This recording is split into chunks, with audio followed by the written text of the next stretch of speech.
6-0 کے بعد جو ہے سچویشن شاید ہمارے نیبر سے اس طرح سے ڈائجسٹ نہیں ہو پا رہی ہے. ہم نے دیکھا کہ افغانستان کے ساتھ مذاکرات چل رہے ہیں اور ان مذاکرات کا بھی کوئی خاطر خواہ اس طرح سے رزلٹ سامنے نہیں آ رہا، بٹ اسٹل ظاہر چیزیں کنٹینیوڈ ہیں. کل رات نیو دہلی کے اندر اٹیکس ہوئے اور خوفناک قسم کے اٹیکس تھے، اور میرے خیال میں کسی بھی شخص نے اس کو فوراً سے وہ فوٹیجز دیکھنے کے بعد کوئی بھی ایسا شخص نہیں تھا جس نے اس پر جو ہے اظہار تشویش نہ کیا ہو. اور خصوصاً اگر ہم پاکستان کی بھی بات کریں تو پاکستان سے ہر شخص نے فوراً جو ہے ان جو بھی وہاں سے فوٹیجز آ رہی تھیں ان کو کنڈیم کیا. لیکن بدقسمتی دیکھیے کہ نیو دہلی میں لال قلعے کے سامنے جو بلاسٹ ہوئے، دھماکے ہوئے، اس میں 8 افراد جو ہے وہ ہلاک ہوئے، اور بھارت میں ہائی الرٹ بھی جاری کر دیا گیا. لیکن اس سے زیادہ ایک تکلیف کی بات یہ ہے کہ ہمیشہ یہی ہوتا ہے. پہلگام کا اٹیک ہوا تو اس سے پہلے کہ آپ انویسٹیگیشن کریں یا کچھ بھی کریں، ایک انڈرسٹوڈ ریالٹی ہے کہ آپ نے فوراً سے ہر چیز کا جو الزام ہے وہ فوراً پاکستان کے اوپر لگا دینا ہوتا ہے. اور کل بھی ایسا ہی ہوا. ہمارے نریندر مودی صاحب جو ہیں انہوں نے دعویٰ کیا کہ اس کے پیچھے بھی جو پاکستانی حمایت یافتہ عناصر ہیں انہی کا ہاتھ ہے. چلیں جی، تھینک یو سو مچ. یعنی آپ اگر یہ نہ کرتے تو ہمیں حیرت ہوتی کہ آپ نے ایسے نہیں کیا. یہ بنتا ہے. جتنی تکلیف اور جتنا جو جلن ہے اس وقت آپ لوگوں کے دل میں پاکستان کے حوالے سے، وہ بہت کلیئرلی جو ہے وہ کھل کر سامنے آ رہی ہوتی ہے. کیونکہ انفارچونیٹلی پہلگام کا اٹیک ہو یا نیو دہلی میں ہونے والے اٹیکس ہوں، ہماری طرف سے ہمیشہ ان کی مذمت کی جاتی رہی ہے اور مذمت کی جاتی رہے گی. مین وائل ہم پاکستان کی طرف آتے ہیں. بڑی انفارچونیٹ جو انسیڈنٹس ہیں وہ ہو رہے ہیں. بنگلہ دیش میں بھی جو ہے وہ ہائی الرٹ جاری کر دیا گیا ہے. اسلام آباد میں بھی، یعنی پاکستان کے اندر بھی اگر ہم بات کریں، بلوچستان میں 3 دن کے لیے جو ہے لوکل ٹرانسپورٹ جو ہے اس کو کلوز کر دیا گیا ہے. اسلام آباد میں بھی ظاہر سچویشن اس طرح سے کو بہت اچھی نہیں ہے. بہت انفارچونیٹ بلاسٹ تھا جو اسلام آباد کچہری کے اندر آج خاص طور پر ہوا. آپ اندازہ لگائیے، ابھی جو ہے وہ آئی جی اسلام آباد کی پریس کانفرنس تھی اور ان کا کہنا یہ تھا کہ ہم نے 92 فوٹیجز جو ہیں وہ کلیکٹ کی ہیں، اور خدشہ یہی ہے کہ شخص ایک ہی تھا جس نے خودکش حملہ کیا تھا اور کافی ہیوی مواد تھا اس کے پاس. پولیس گاڑی کے ساتھ جو فوٹیجز سامنے آ رہی ہیں، اس نے تقریباً 5 منٹ یا 15 منٹ انتظار کرنے کے بعد پھر اپنے آپ کو وہاں پر جو ہے وہ دھماکہ کیا. لیکن 12 افراد کی ڈیتھ ہوئی، اور اس میں راگیر بھی تھے جو وہاں سے جا رہے تھے. اچھا، اس میں اس سے زیادہ تکلیف دہ بات یہ ہے، جو پاکستان بار بار بات کرتا ہے، پاکستان بار بار افغانستان کے ساتھ بھی جب جو ہماری پیس ٹاک چلتی رہی اس میں پاکستان کی طرف سے یہ بات ہوتی رہی کہ جو آپ کی زمین کو استعمال کرتے ہوئے پاکستان کے اندر دہشت گردی ہو رہی ہے، ہمیں صرف اس کا خاتمہ چاہیے. یعنی آپ ہمارے نیبرز ہیں اور آپ کی زمین کو استعمال کرتے ہوئے پاکستان کے اندر مسلسل دہشت گردی کی وارداتیں ہونی جن کو وہ بار بار ریفیوز کرتے رہے. اور آپ دیکھیے کہ آج اسلام آباد کے اندر جو بلاسٹ ہوا، تحریک طالبان پاکستان نے، یعنی ان کے بھی اپنے گروپس ہیں، اور ایک گروپ ایسا ہے جس نے اس کو اس کی ذمہ داری قبول کی. باقاعدہ انہوں نے جو ہے وہ اس کا لیٹر جاری کیا ہے اور کہا ہے کہ ان کا ہدف عدالتی نظام کے وہ لوگ تھے جو ان کے مطابق غیر اسلامی قوانین نافذ کر رہے ہیں.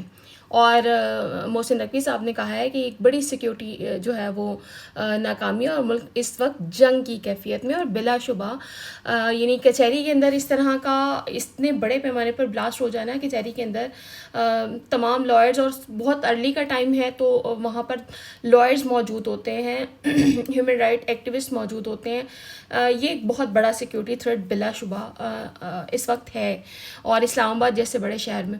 اس کے علاوہ ہم وانا کی طرف چلتے ہیں. وانا سے بڑی انفارچونیٹ جو خبریں ہیں وہ آتی رہیں. کیڈٹ کالج ہے وہاں پر ہمارا، اور کیڈٹ کالج کے اوپر حملہ آور ہوئے، اور کیڈٹ کالج کے دروازے کے اوپر سب سے پہلے جو ہے وہ ایک دھماکہ کیا گیا، خودکش بمبار نے کیا، اور پھر امارت پر دھاوا بول دیا گیا. اور سیکیورٹی فورسز کی جوابی کارروائی، اور کارروائی بہت احتیاط سے کی گئی کیونکہ ہمارے تقریباً 500 سے زیادہ جو نوجوان کیڈٹس تھے وہ وہاں پر موجود تھے، اور کوشش یہی کی کہ ظاہر ہے ان کی قیمتی جانیں جو ہیں وہ بہت زیادہ ہمارے لیے امپورٹنٹ ہے کہ کارروائی اس طرح سے کی جائے کہ ہمارے کیڈٹس کو نقصان نہ ہو. الحمدللہ 300 پلس جو کیڈٹس ہیں ان کو وہاں سے واپس نکال لیا گیا ہے. اس کے علاوہ بھی انہی آپریشن جو ہے وہ جاری ہے.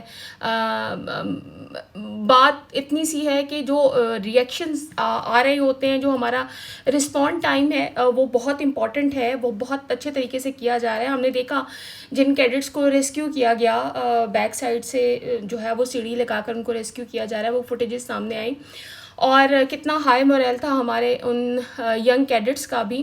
لیکن سٹل یہ بڑی خوفناک چیزیں ہوتی ہیں کہ جب اٹیک ہوتا ہے، اور یہ اے پی ایس کے انسیڈنٹ کے بعد شاید اب ہم لوگ بھی بہت زیادہ سینسٹائز ہو چکے ہیں. وہ اس قدر خوفناک انسیڈنٹ تھا کہ پاکستان کا کوئی ایسا شخص نہیں ہے جس کی آنکھ سے آنسو نہیں نکلا. تو اسی طرح نوجوانوں کے اوپر اور بچوں کے اوپر اس طرح کے اٹیکس کر دینے سے آپ کی بہادری اس طرح سے ثابت نہیں ہوتی ہے، یہ آپ کی جہالت ہے اور آپ کی کمزوری بھی ہے. آپ کو لگتا ہے کہ آپ بچوں کو اٹیک کرنے سے جو ہے کسی کو ڈرا لیں گے، کسی کو دھمکا لیں گے.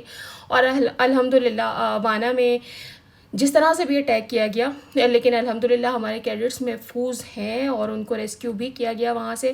اسلام آباد میں جو بھی دہشت گردی ہوئی اس حوالے سے جتنی بھی انٹرنیشنل جو کنٹریز ہیں ہماری، ان کی طرف سے اس کو باقاعدہ کنڈیم کیا گیا.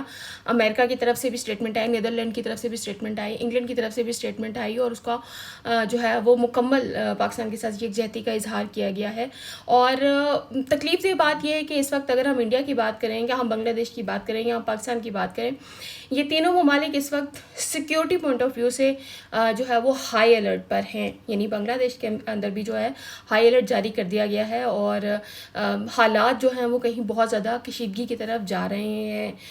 تو دعا یہی ہے اللہ تعالیٰ جو ہے وہ سب کی جانوں پر جو ہے وہ رحم کرے، اور خاص طور پر یہ ممالک جو ایز اے نیبرنگ کنٹریز آپس میں کنیکٹڈ ہیں، یہاں پر حالات جو ہیں وہ اس وقت بہتری کی طرف جانا بہت ضروری ہیں، کیونکہ کہیں نہ کہیں ہمیں افغانستان کہیں بہت زیادہ ایکٹیو ہوتا ہوا، اور شاید ایک جو نگیٹیوٹی ہے ریگارڈنگ پاکستان وہ شاید بہت زیادہ ہمیں نظر آ رہی ہے. لیکن مین وائل اسلام آباد میں آج کے اٹیک کے بعد 12 لوگوں کی جو وہاں پر شہادت ہوئی ہے وہ ایک تکلیف دہ نمبرز ہیں پاکستان میں.